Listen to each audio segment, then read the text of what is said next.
What would you do if your entire life started collapsing and the only way to save it was to accept a job that sounds completely insane?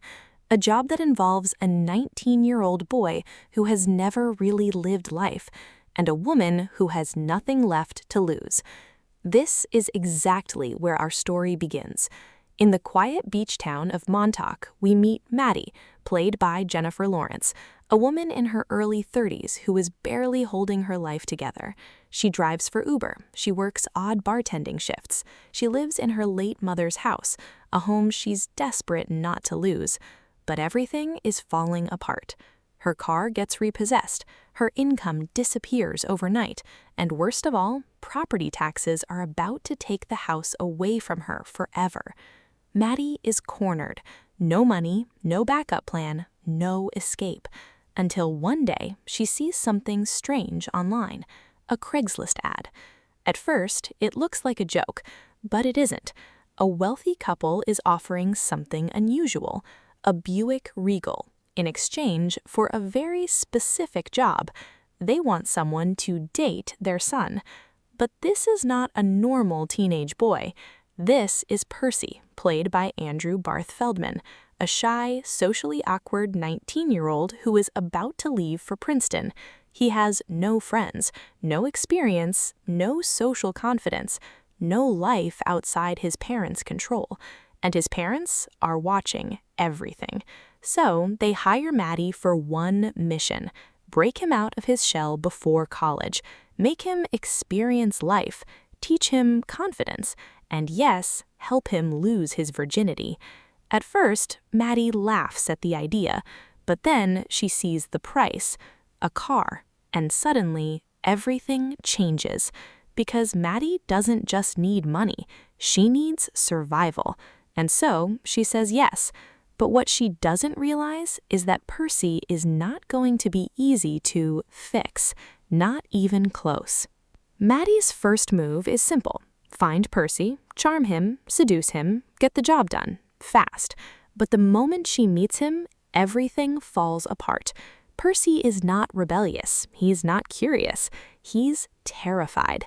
At the animal shelter where he volunteers, Maddie tries to flirt, but Percy misreads everything completely, and in pure panic, he pepper sprays her. Yes, their first romantic interaction ends in chemical warfare, but somehow this is only the beginning. After the misunderstanding is cleared, Maddie pushes forward. A date is set, a real attempt begins. At first, she tries everything: flirting, double meanings, bold confidence. But Percy reacts like someone from another planet, because to him, even basic human interaction feels dangerous. But then something unexpected happens. They start to talk, really talk, and slowly cracks begin to form in both of them. That night leads them to the beach, a wild decision, a risky swim, and for the first time, Percy starts to feel something close to freedom. But freedom comes at a price. A group of drunk teenagers steals their clothes, and suddenly, everything turns chaotic. Maddie, completely naked, chases them down in pure rage. It's ridiculous, absurd, unfiltered chaos. And Percy is completely shocked. But beneath the comedy, something deeper is forming. Maddie is not just trying to seduce him, and Percy is not just a job. This is becoming something neither of them expected. As days pass, Maddie realizes something terrifying. Percy is not broken. He's just inexperienced.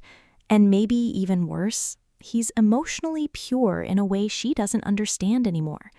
Their dynamic starts shifting. Maddie tries to push him toward confidence, toward adulthood, toward life experience. But Percy resists.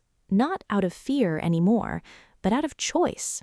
He doesn't want to rush. He wants meaning, and this creates tension between them. One night, everything explodes when Percy learns the truth. The deal, the car, the arrangement, that Maddie was paid to be there. And suddenly, everything breaks. Trust shatters.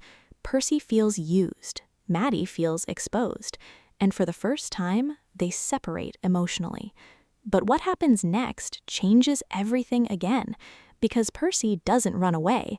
He doesn't disappear. Instead, he starts thinking. He starts questioning everything: his parents, his life, his future.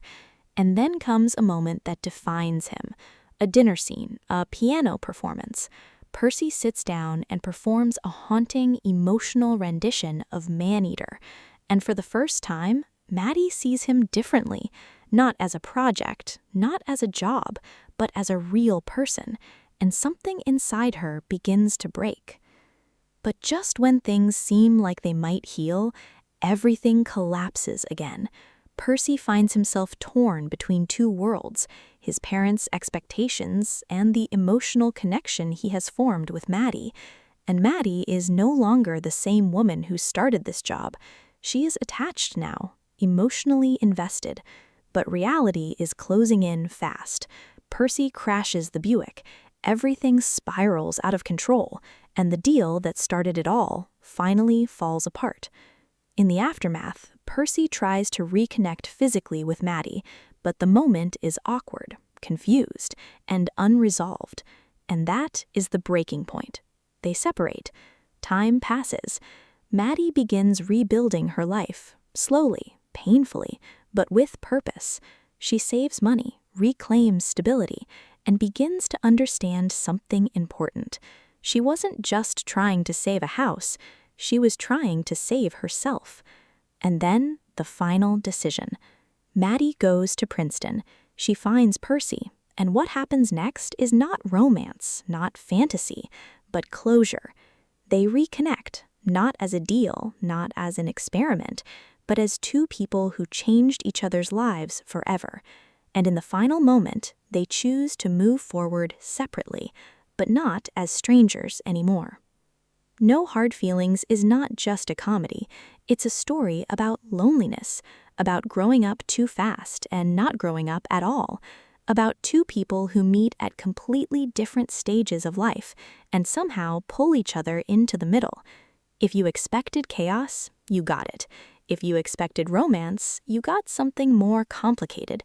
And if you expected a simple story, you definitely got the opposite.